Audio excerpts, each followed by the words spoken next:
Hello viewers, ఇది మా channel. కాస్త సబ్స్క్రైబ్ చేయండి. Power star Pawan Kalyan screen మీద చూసి ఎన్ని రోజులు అవుతుంది సార్ మిమ్మల్ని. అప్పుడెప్పుడో 2023 జూలైలో చూసాం బ్రో మూవీలో. ఇప్పుడు మళ్ళీ వచ్చాడు మా అన్న హరిహర వీరమల్లుతో.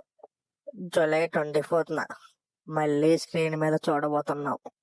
నాకైతే చాలా ఎక్సైటింగ్ గా, చాలా హ్యాపీగా ఉంది.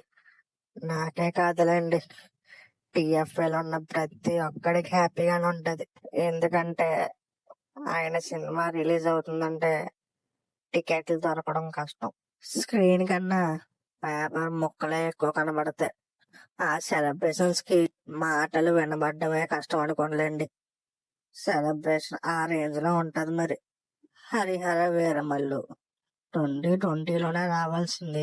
విఎఫ్ఎక్స్ వల్ల, కొన్ని వ్యక్తిగత గొడవల వల్ల ఎంత గ్యాప్ అనేది వచ్చింది ఈ మూవీకి.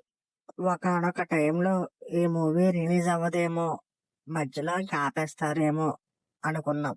రిలీజ్ అయినా పెద్దగా ఆడదేమో, మూవీ బాగోదేమో అని అందరం అనుకున్నాం.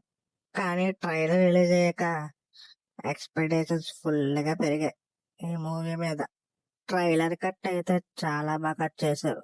విఎఫ్ఎక్స్ షాట్స్ అయితే చాలా బాగున్నాయని చెప్పొచ్చు. మూవీలో కూడా ఇలా ఉంటే ఇంకా విఎఫ్ఎక్స్ మీద ఎవరో పేరు పెట్టరు. ఈ ట్రైలర్ లో పవన్ కళ్యాణ్ లుక్స్ అయితే కిరాకున్నాయి. చాలా కొత్తగా అనిపించింది ఇలా చూడడం. బాబీ డియోల్ లుక్స్ అయితే చాలా బాగున్నాయి. నిధి అగర్వాల్ చాలా గార్జియస్ గా ఉంది.